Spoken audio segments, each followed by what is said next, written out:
Përshëndetje shikues të nderuar, jemi këtu me hoxhën e nderuar Ornul Berisha dhe këtu i kena marrë disa pyetje nga rrjetet sociale që sot do t'ja bëjmë atij.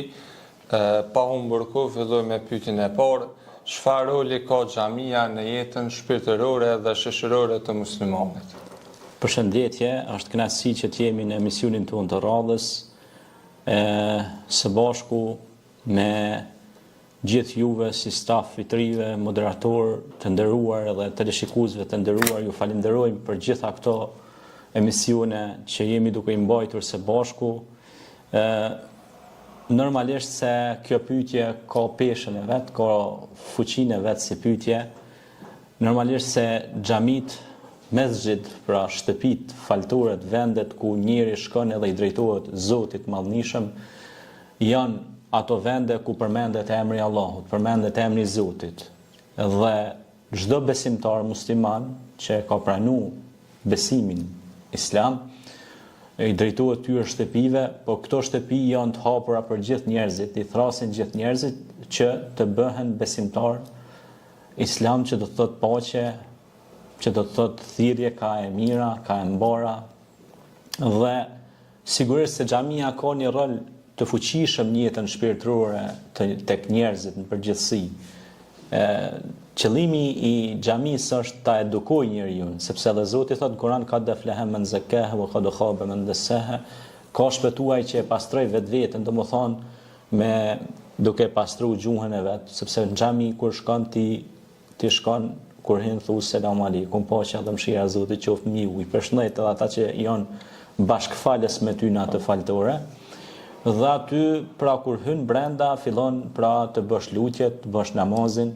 Nëse është hera e parë që hyn në një xhami, duhet falesh salatul mesxhid, që quhet namazi përshëndetës, pra falënderues ndaj Allahut që ta ka mundsuar Zoti me hi për herë të parë në çat xhami.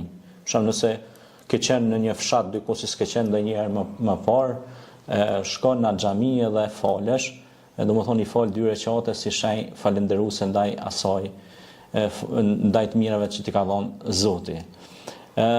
Roli shoqëror dhe shpirtëror është shumë i madh i xhamisë, sepse ata që bojnë namaz, Zoti i mëson në Kur'an, thot inna salata tanha anil fahshai wal munkar wa la dhikrullahil akbar.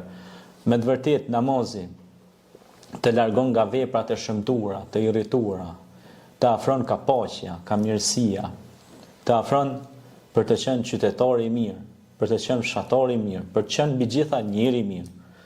Pra qëllimi i namazit është ky, nuk ka tjetër qëllim namazi. Namazi ka qëllim me na afru te Zoti, po afrimi tek Zoti do të thotë që ti je i afërt me krijesat e Zotit dhe ti duash krijesat e Zotit. Social, xhamit ne e dim se kanë luajtur një rol shumë të madh social në shoqëri, për shkak se në xhami janë marrë iniciativa bamirësie, janë marrë iniciativa për shkollim, janë marrë iniciativa për akte adhëtare, për shembull lidhja për Zrenit që njihet që mojt në xhamin Barakli, është mojt lidhja për Zrenit dhe pe aty shqiptarët domethënë kanë marrë vendime për çështjen e kauzën e popullit tonë shqiptar në Kosovë, Shqipëri, e kudo që jetojnë shqiptarët.